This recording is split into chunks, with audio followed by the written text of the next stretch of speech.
Hi guys, and a warm hello from hashtag the world of cool features. In this video, I'm going to show you what is camera metadata and why it is super helpful for directors, producers, and editors. Very importantly for editors actually. And I'm kinda going, to demonstrate it on the Blackmagic Design Pocket Cinema camera 4K and DaVinci Resolve. If you already own both this combination, you will love this tip. If you're thinking about buying one though, this video plus the fact that you'll get DaVinci Resolve Studio version free with the camera when you buy it will convince you even more.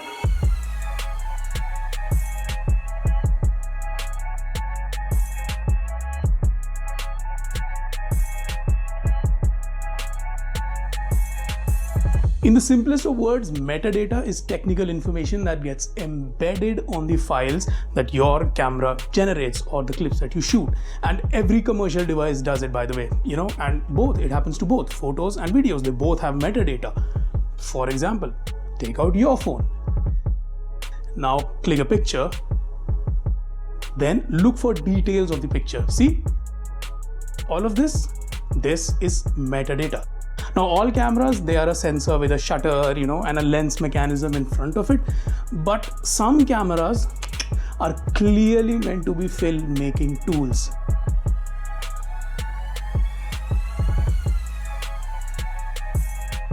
If you right swipe or left swipe on your BMP-CC's home screen, you will enter the metadata menu. As you can see, it is divided into two pages, clips and project. Most market leader DSLRs don't even have an option to show metadata for videos, let alone customize it. To show you what I mean about the BMP-CC trick, let's pretend that I am filming a comparison video between this phone and this plant. Now one of them makes good calls and one of them is a good call. So we're going to name the project Plant Phone. I will buy an Apple or a Nokia or an LG plant phone. I'm serious, I'm telling you. I might even buy a Lava or a Micromax plant phone.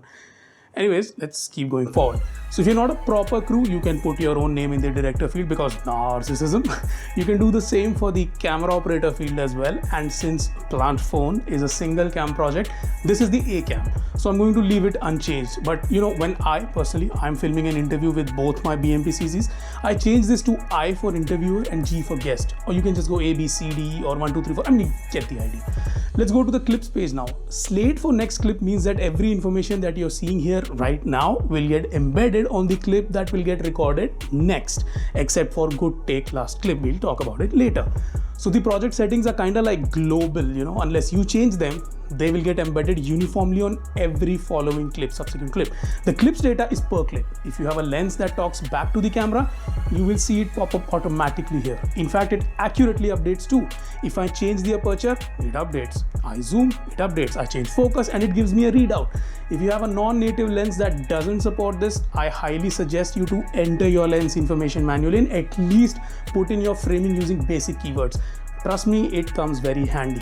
In fact, here's a little trick that I do. I enter the summary of whatever I'm about to film in the filter section.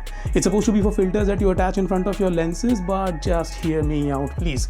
So since our Plant Phone feature will start with an anchor link, I will enter anchor in the filter section and then exit.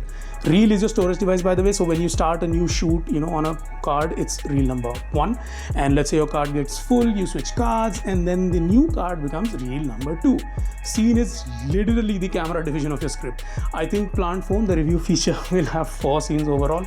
So one is the opening and closing link where the anchor will speak, and then there will be a scene where there will be shots of the plant, then one with shots of the phone, and another scene where both of these will kind of be in the same frame at the same time. So scenes is an entry that you need to manually update when your scene changes, but takes will update automatically and incrementally every time you press record and a clip is made.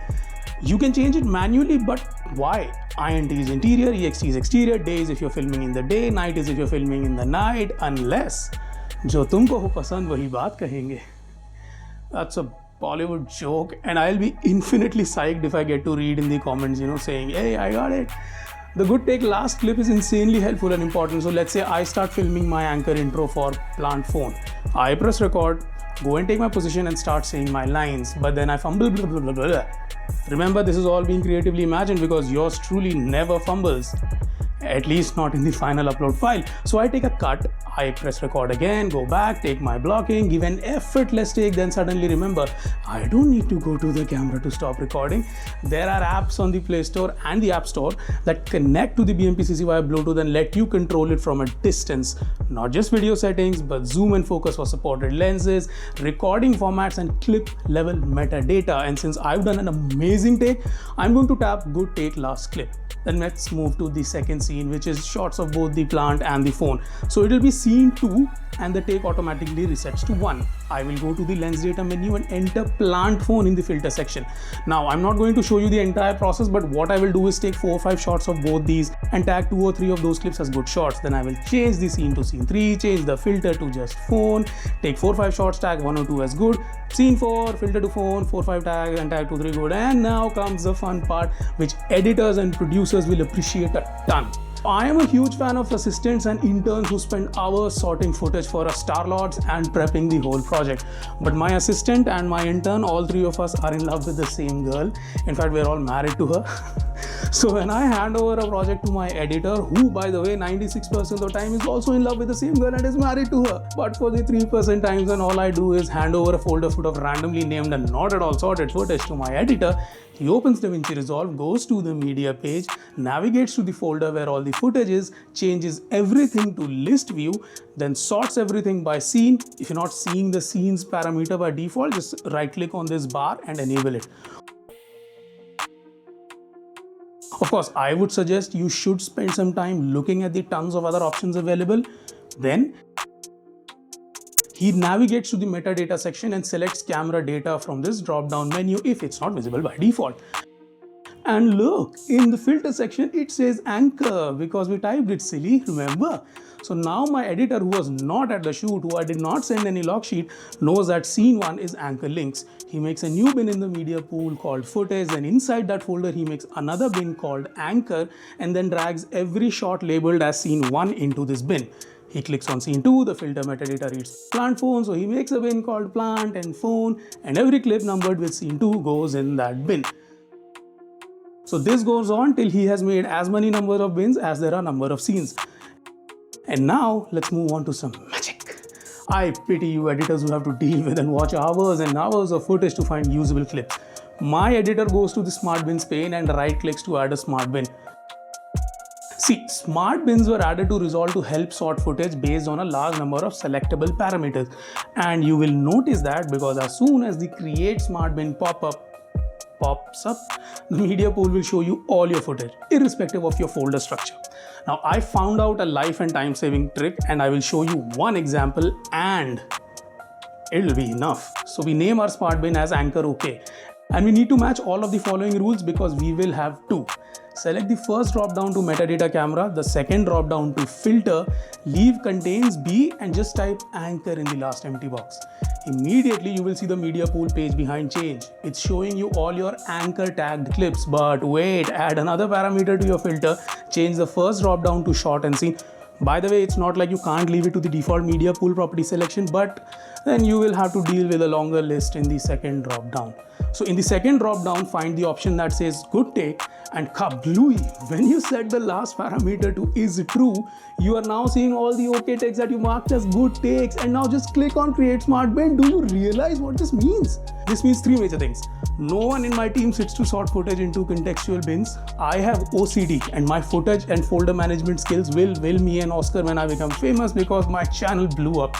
Got huge.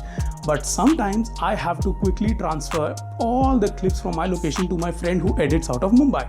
So there's no time. And second major things, my editors don't sit through watching all the clips to find out the OK takes.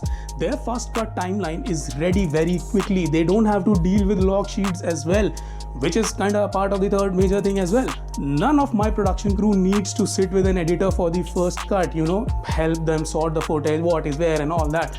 You have to remember 3 things as well for this process to work. 1, tagging metadata when you're filming properly has to be sacrosanct. If you beep that up, then you're in bat soup, and bat soup ain't right. Secondly, you need a camera that lets you modify metadata. I'm not sure about current mirrorless cameras and DSLRs. I've been riding on the Blackmagic carpet since 2016, and this thing that came out in 2014 has the ability to alter metadata. That's why they're called cinema cameras. And the third most important thing, I know a crap load more of such tips and tricks. Help me grow. Oh, and before we go, hey Blackmagic, can you add a keyword-like section in the main metadata page itself of the new Blackmagic 4K so that I don't have to go and dig the filter section in lens data every time? I mean, you had it in the original. Please make life easier.